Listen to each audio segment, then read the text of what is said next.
The Sinclair brothers present the best of 2020 albums. Hey, I'm Ryan Sinclair. I'm Evan Sinclair. And we're here to talk about our favorite albums of 2020. Yeah, to our surprise this year, we actually had no mutual picks at all. But that just... Fuck.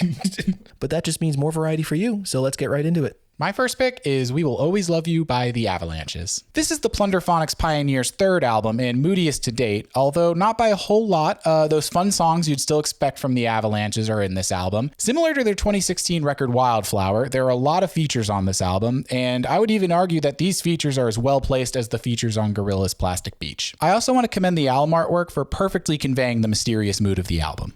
My first pick goes to Against All Logic's album 2017 to 2019, which in my opinion is a testament to producer Nicolas Jaar's ability to have the most ear-piercing, brain-scraping sounds make you want to dance. This is a deeply textural and noisy tech house dance record that is pretty experimental while retaining a sense of fun and high energy. The fact that Cyberpunk 2077 didn't have Against All Logic on the track list was deeply disappointing to me, almost criminal. I really think it would have fit perfectly there. Great album, great sound, Nicolas Jaar's a genius. My next album pick was How I'm Feeling Now by Charli XCX. This one took me by huge surprise because, to be honest, I have never really been a huge fan of Charli or producer Dylan Brady's work that much, but I loved this album. It does a fantastic job at being noisy and catchy at the same time, and it makes me really hopeful that Charli will continue to explore hyperpop because I think that she fits really well in this genre, and I think How I'm Feeling Now is the most forward-thinking pop album of the year. Next up for me is Photosynthesis by The Breathing Effect. Photosynthesis is an album that seeks to perfect this blend of indie rock, psychedelia, shoegaze, and jazz. Jambient, even? If that's a thing? I don't know if that's a thing, but it works. Crooning vocals over washy and intricately layered guitars and synthesizers fill this record with a dreamlike sense of depth and progression. It exists somewhere between Snowmine, Midair Thief, maybe a little Jeff Buckley here and there, but with a jammier, jazzier perspective and a fantastic rhythm section. Despite being a softer, quieter album, this demands to be played loud. Crank it to 11. My next pick is Mystic Familiar by Dan Deacon. Somehow Mystic Familiar was my first introduction to Dan Deacon, which I couldn't believe because I ended up going through most of his entire discography after hearing this album. And this album was on repeat for me earlier in the year, before the pandemic even started, which, Jesus, feels so long ago at this point. I can't even believe it's a 2020 release. But anyways, Dan Deacon is incredibly talented at making these grandiose songs sound so simple and catchy with these samples that just work together like gears. It's so cool, and it definitely shows on this album. Next on my list is one of several Knxwledge projects to come out this year, 1988. Knxwledge comes through with a soulful and exploratory mix of jazzy hip-hop instrumentals, often using melancholy vocal samples, dreamy keys, and dusty, punchy drums to create a unique signature blend that is honestly really refreshing in a year that is dominated by cookie-cutter lo-fi hip-hop mixes. Knxwledge has a very distinct way of mixing his tracks, often making very stylized and heavily psychedelic decisions to spread the samples across the stereo field and keep the listener traveling through several zones on the trip through the album. For my next pick, I went with Shore by Fleet Foxes. Shore was a surprise album this year and a very welcome one. In direct contrast to its darker sounding sibling record Crack Up, this record sounds a lot more bright and hopeful than previous Fleet Foxes albums, which I think makes for a great addition to their sound and discography. And in their near unrivaled Fleet Foxes fashion, this ended up being one of the most beautiful sounding records of the year. Up next for me is Australian drone jazz trio The Knx, knocking it out of the park once more on their 16th album since forming in 1987, 3. 3 takes an interesting approach, sandwiching much darker, brooding experimental tones on the middle track, Lovelock, between much brighter takes on their particular style on tracks 1 and 3, Bloom and Further. These tracks contain a very flowing consonance in the piano riffing, not unlike something you might hear from Ahmad Jamal or Vince Guaraldi, but with fiercely droning experimental grooves underneath. This 3-track ABA album structure is a nice change from the typically hour-long epics the Knx tend to put out, offering a relatively more digestible listen. The next album I chose was Miss Anthropocene by Grimes. Although there are some dips in quality in this record, especially in the second half, this album contained enough of my favorite songs of 2020 to make my list. And those songs were Delete Forever, Dark Side, and We Appreciate Power. I had those on repeat all throughout 2020, and I see myself listening to those songs into the future. Next on my list is Nicolas Jaar's album, Cenizas.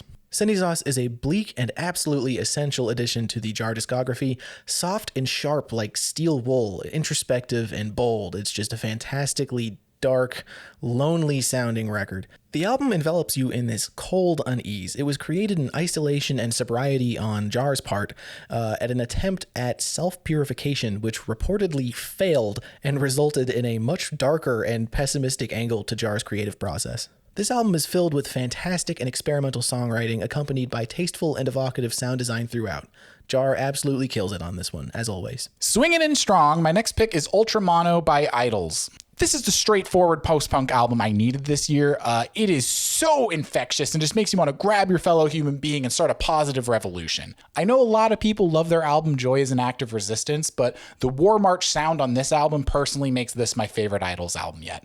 Moving on, next up on my list is Protean Threat by Osees. In my opinion, Protean Threat is the best Osees release to come out this year or even in the past couple years. The album is fast, in-your-face, alien, and groovy with these guitar tones that are just wild, noisy, and punch hard, working symbiotically with John Dwyer's strange poetry and vocal delivery. The krautrock-flavored garage psych is an exciting and strange journey, drawing influence from many places such as Led Zeppelin, specifically Red Study and Gong of Catastrophe, or Noi, specifically Wing Run and Can Opener 74. The front half of the album is good, but the back end is fantastic. Wonderful album. If you've been keeping up with our channel, then you might be surprised to hear my next pick, which is KG by psych rock band King Gizzard and the Lizard Wizard. I think it was because it was our first review that I felt a pressure to be more critical, or maybe it's because it was our first review that it's become more special to me. Maybe a bit of both.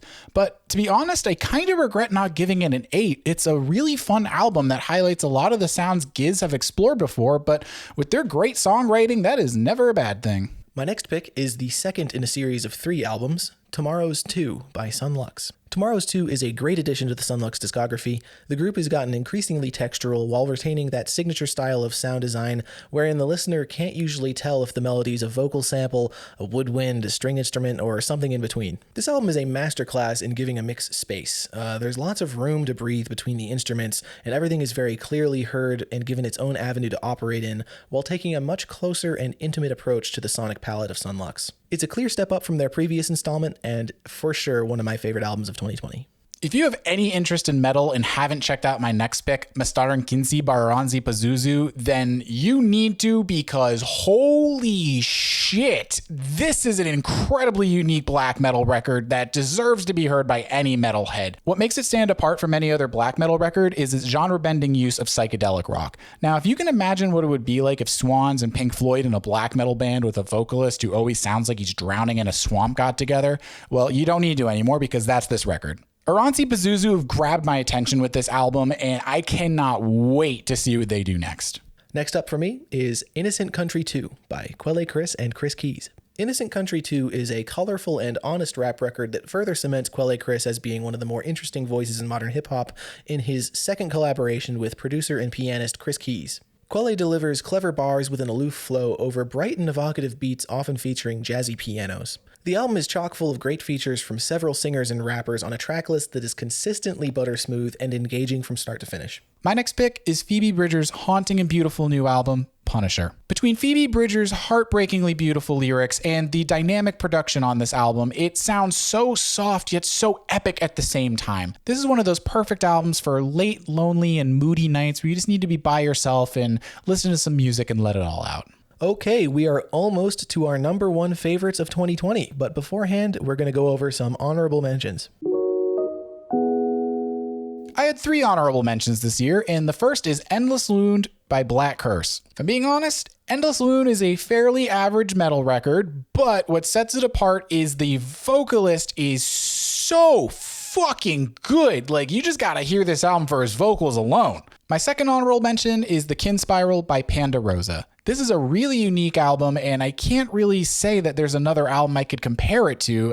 It sounds like this endlessly flowing river of ideas, kind of like blending in and out of each other. The only thing that really keeps it from getting on my list is it's 2.5 hours long, and it's too much. It needed to be cut down a lot, but I would say that if you can make it to the 3rd track and you're digging it, that you should listen to it all the way through. It's a very unique listen.